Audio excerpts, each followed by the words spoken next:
Hello guys, আজকে প্রথম দিন লাইভ ট্রেড রেকর্ডিং করলাম এবং রেকর্ডিং করার কারণে একটু ইতস্তত বোধ করছিলাম, যার কারণে অনেক ট্রেড এক্সিকিউট করতে পারিনি। প্রথম দিন থাকে, এটা মনে হচ্ছে কয়েকদিন চলবে। যাই হোক, চেষ্টা করব ঠিকঠাক করে অ্যানালাইসিস করে ট্রেড করার জন্য এবং তোমাদেরকে একটু নলেজ দেওয়ার জন্যে। এখানে সবার একটা কঠিন জার্নি কমপ্লিট করছে, ঠিক আছে। যাই হোক, চলো বেশি কথা না বাড়িয়ে প্রথম দিন ট্রেডটাকে অ্যানালিসিস করি। আজকের ট্রেড কোথায় নিলাম, কীভাবে নিলাম এবং আজকের মার্কেটের মুভমেন্ট কেমন হলো। আজকে 13 তারিখ জুলাই 2026।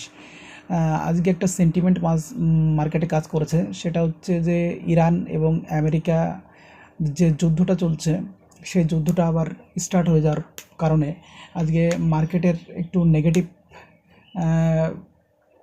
ওপেনিংয়ের একটা প্রভাব পড়েছে, সবাই এটা মনে করছে।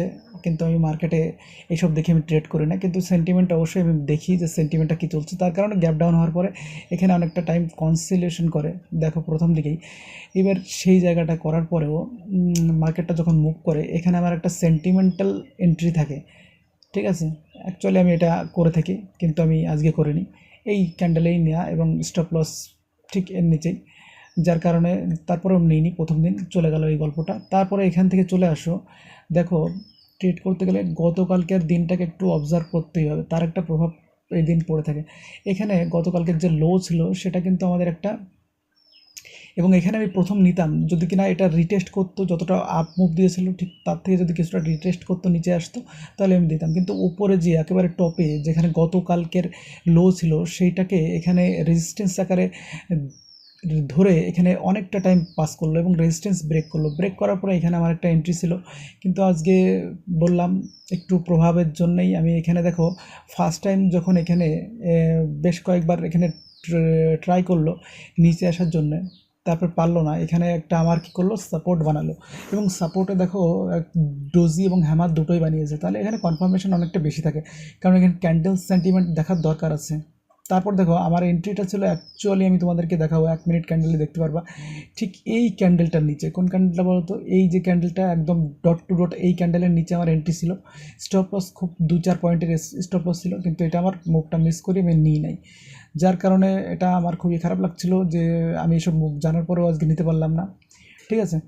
এইবার দেখো এই জায়গাটায় যে দাঁড়িয়েছিল, তাহলে এই জায়গাটা কি করলো, এই জায়গাটা যখন আবার ব্রেক করলো, তাহলে নিচে যে ডট এই জায়গাগুলো থাকে যেখানে বারবার রিটেস্ট করে, যেমন একটা পয়েন্টে রিটেস্ট করলো, 2টো পয়েন্টে রিটেস্ট করলো, ঠিক আছে, 2টো পয়েন্টে রিটেস্ট করলো, ঠিক আছে। এখানে এখানে 2টো করেছে একবারই, এখানে আবার ধরো একবার করলো, ঠিক আছে।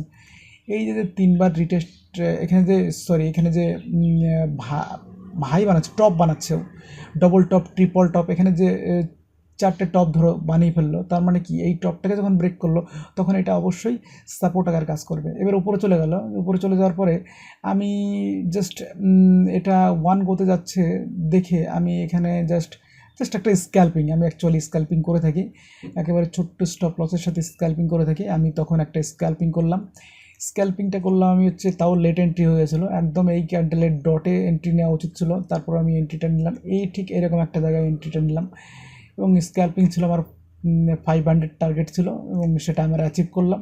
এরকম কোনো একটা জায়গা থেকে আমি বেরিয়ে গেলাম, ঠিক আছে। এরকম এই জায়গাটায় আমার একটা এন্ট্রি ছিল, যদি 1 গোতে বেরোতো তাহলে আমি মোটামুটি এর নিয়ারেস্ট পজিশন বা এরকম কিছু একটা নিতাম, কিন্তু 500 প্লাস এখানে আসার পরে আমি এক্সিট করি, ঠিক আছে। এটা আমার স্ক্যাল্পিং ছিল, অনলি স্ক্যাল্পিং। তোমরা আস্তে আস্তে স্ক্যাল্পিংটাও শিখবা। স্ক্যাল্পিং কুইক এক্সিকিউশনের সাথে স্ক্যাল্পিংটা কমপ্লিট করতে হয়। এখানে স্ক্যাল্পিং করলাম, আমি স্ক্যাল্পিংয়ের পজিশনটাকে একটু হাইলাইট করে রাখি। আমি স্ক্যাল্পিং করেছিলাম এইখানে যখন উপরে এই বড় মুভটা দিল, তারপরে যখন মার্কেটটা রিটেস্ট করতে আসলো তখন আমি এখানে স্ক্যাল্পিং করেছিলাম এই বক্সের মধ্যে। কিন্তু আমার অ্যাকচুয়ালি লাস্ট এন্ট্রিটা ছিল আমার এই ক্যান্ডেলটাই।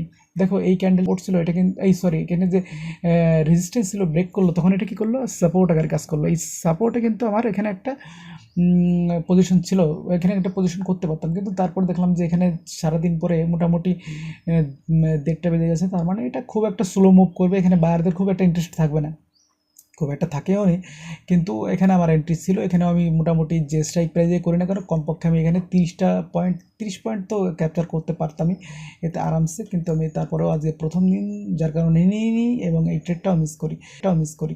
তো অনলি ট্রেড আমি একমাত্র এই জায়গাটাই নিলাম, একটা ছোট্ট স্ক্যাল্পিং, যেটা আজকে করে আমাকে স্যাটিসফাই থাকতে হচ্ছে।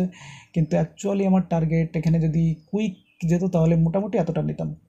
কুইক গেলে এতটা দেওয়ার পরে কী করতাম, হয় এখানে যদি কোনো রকম কোনো ক্যান্ডেল মোমেন্টামে যদি উল্টো পাল্টা কিছু দেখতাম বেরিয়ে যেতাম, কারণ কি সারা দিন যদি মোমেন্ট মুভ করতে করতে উপরে যায় তখন বায়াররা কী হবে, বায়াররা এখানে এখানে প্রফিট বুকিং পয়েন্ট, আমি এখানে যতই ধরে রাখি না কেন লস হয়ে যাবে, আমার এখানে প্রফিট বুক করবে, কারণ প্রথম দিক থেকে ধরে রাখলে পরে একটা স্যাটিসফ্যাকশন অ্যামাউন্ট চলে আসলে পরে এক্সিট করা যায়, কিন্তু এখান থেকে তারপরে যদি মনে করি এতটা মুভ আবার এক্সপেক্ট করি, এটা হবে ভুল। সেই কারণের জন্যই আমি এখানে স্ক্যাল্পিং করে বেরিয়ে আসলাম। এটা হচ্ছে আজকের আমার ট্রেডের লজিক। আমরা বুঝতে পারলাম যে সাপোর্ট এবং আরও অনেক কিছু ব্যাপার আছে, সেন্টিমেন্ট ব্যাপার স্যাপার অনেক কিছু, আস্তে আস্তে আমি সব কিছুই বলবো।